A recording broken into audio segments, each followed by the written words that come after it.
Эми ат арытып, жол карытып алыстан келдик. Шайлоонун жакшы жери ошол экен, элиңди бир кыдырып чыгат экенсиң.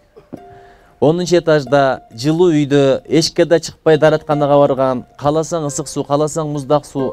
Ошондой шартта жүргөндөр көбүрөөк элди кыдырыш керек.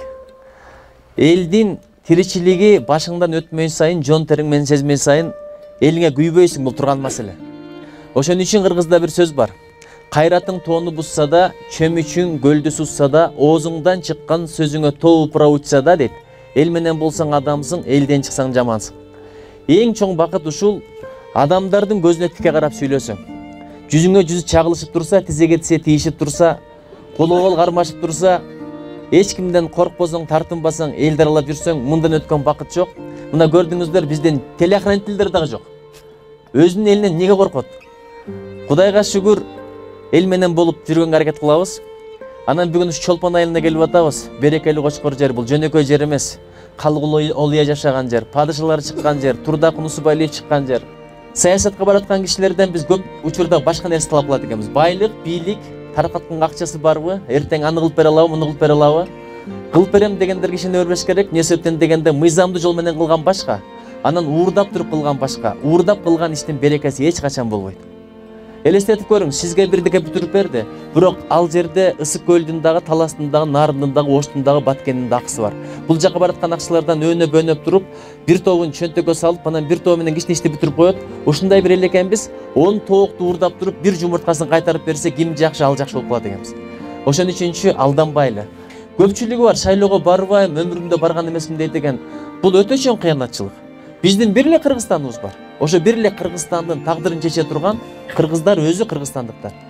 Айтып атат мына, элегиңден өткөзүп туруп мыктыларын танда, ошолорду иштет деп. А сен болсо биринчиден добушун сатып атасың, экинчиден барбай атасың. Бирок бизден 10 эсе көп элдер бар, мамлекети жок. Аларда укук, тандоо укугу да жок. Өздөрүнүн калган адамдары шайлай алышпайт. Жок дегенде 5 жылда бир жолу шайлоого барып койбогондук бул өтө чоң кош көңүлдүк, өтө чоң кайдыгерлик, өтө чоң кыянаттык. Элестетип көрүңүз. Шайлоого убактым жок, ишим бар. Андай айтпаңыздар. Кафеге убакыт таап атабыз го, туурабы? Ресторанга күн сайын убакыт табабыз. Бильярд ойногонго, карта чабышканга, кезек болуп алып туруп плов жегенге, беш бармак жегенге убакыт табабыз. Отуруп алып, ойду тону сүйлөгөнгө, саясат сүйлөгөнгө убакыт табабыз. 5 жылда бир келген шайлоого мага баары бир деп атабыз. Ошон үчүн тагдырыбыз жакшы болбой атат. Буга баары бир болсо, сага да баары бир. Ошон үчүн балдарга да баары бир чоңоюп аткан. Кытайга да баары бир, Россияга да баары бир. Анан кийин эртең бүрсүгүн бир чек ара маселеси болсо, анча-мынча жерди алдырсак, өзүбүздөн көрөлү.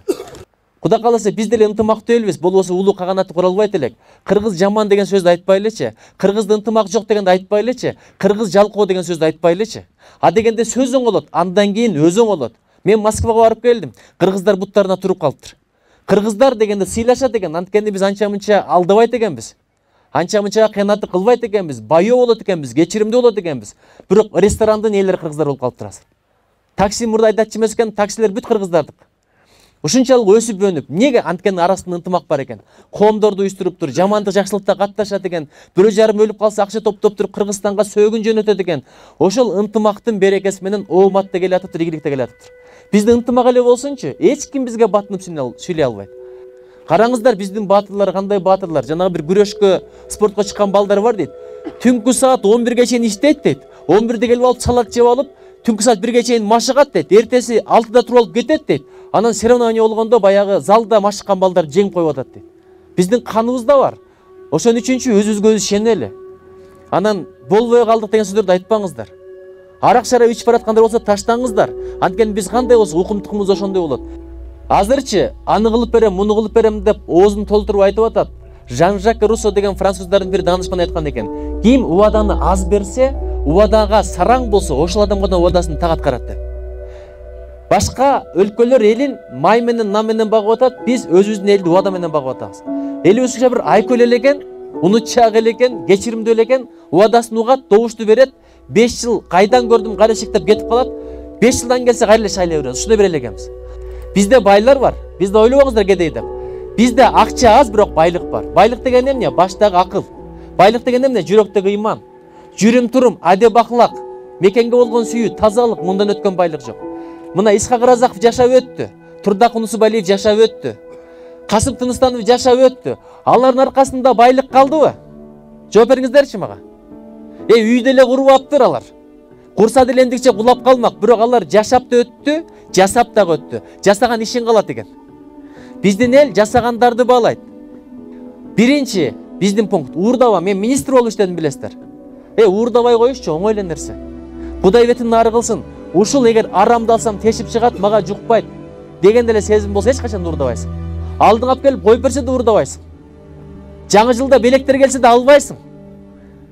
Бирок уурдатпаш кыйын экен Кыргызстанда. Уурдатпаш кыйын экен. Себеби алдыңа сметаны түзүп келет, бюджети түзүп келет, шеф кол коюп берсеңиз, бул ишти бүтүрө калалы мынча миллион сом деп келе калат.